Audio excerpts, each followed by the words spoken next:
Quatrième écueil, l'éveil spirituel. L'éveil spirituel, il va se faire chez les deux polarités. Parce que bien souvent, on parle d'un éveil spirituel qui se fait plus chez la polarité à dominante consciente, donc qui, elle, est très ancrée dans la matière, qui a besoin, effectivement, certes, pour arriver à accéder à cet alignement intérieur. Alignement, je vous rappelle, c'est quand on est vraiment...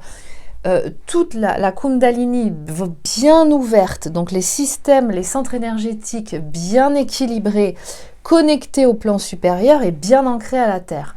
Donc ça, c'est un objectif qui est le même chez les deux polarités. Simplement, elles ne partent pas du même endroit et elles vont avoir des challenges pour arriver à cet objectif qui vont être différents. Elles ne vont pas passer par les mêmes chemins pour y arriver.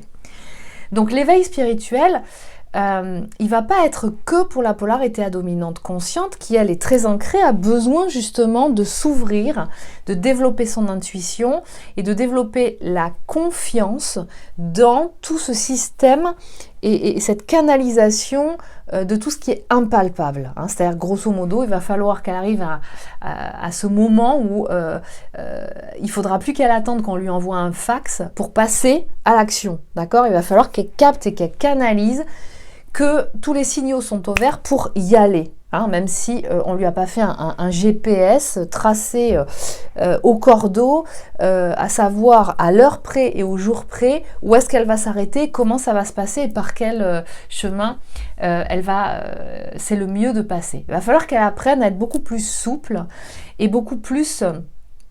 dans l'impro, en fait, la polarité à dominante consciente. Mais quelque part...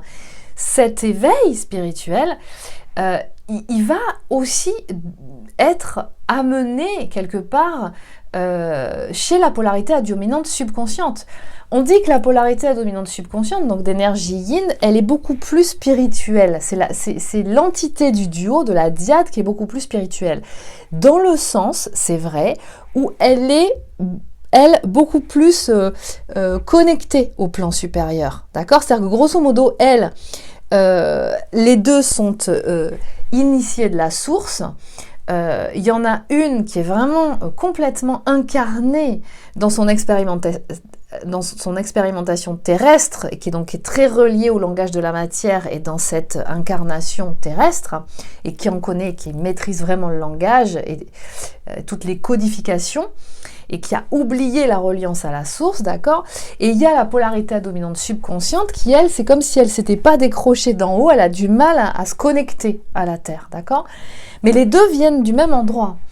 Donc, il y a quand même, moi j'observe dans les séances, cette nécessité à un moment donné aussi pour la polarité. C'est ça qui est très contradictoire, comme quoi mentaliser et vouloir tout expliquer en théorie, c'est complètement faux parce que vous n'aurez pas toutes les informations. Mais ce qui se passe beaucoup dans les séances, c'est que la polarité à dominante subconsciente, elle a besoin de se reconnecter à la source, d'avoir le message de savoir d'où elle vient et ce qu'elle est venue faire ici, ce qui va l'aider à poursuivre, ce qui va déjà la faire descendre à chaque fois plus dans la connexion à la Terre, dans son incarnation. Et ce qui va lui ouvrir cette dimension justement de pouvoir ensuite continuer à aller sourcer les mémoires négatives qui empêchent, d'accord, sa connexion et son ancrage à la Terre, et donc d'accueillir cette incarnation. Donc, là, l'éveil spirituel finalement, il va être amené à être réalisé chez chacune des entités de la dyade. Voilà. Et quelque part, moi, j'ai envie de vous dire que cet éveil spirituel dans lequel vous êtes, en étant dans l'expérimentation de ce couple universel, finalement, ça pourrait se résumer à se connais-toi toi-même. Quand vous êtes dans l'expérimentation de ce couple universel, dans ce lien d'âme très puissant, ça vous amène, et vous ne pouvez pas en faire l'économie, de revenir à vous, c'est-à-dire dans le sens de connais-toi toi-même, et tu connaîtras le monde, et tu activeras ta vibration, et vous pourrez être dans l'expérimentation de ce couple.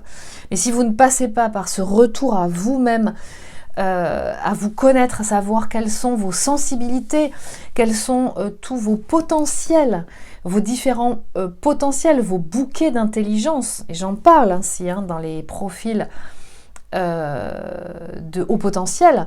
Quel profil, il y a différents profils dans les hauts potentiels, quel profil êtes-vous? Il ne s'agit pas de vouloir ressembler à tout le monde, il s'agit de savoir qui vous êtes, vous, comment vous fonctionnez, et de faire avec. Et moi je me rends compte beaucoup dans les séances, c'est qu'il y a peu de gens qui se connaissent réellement, d'accord?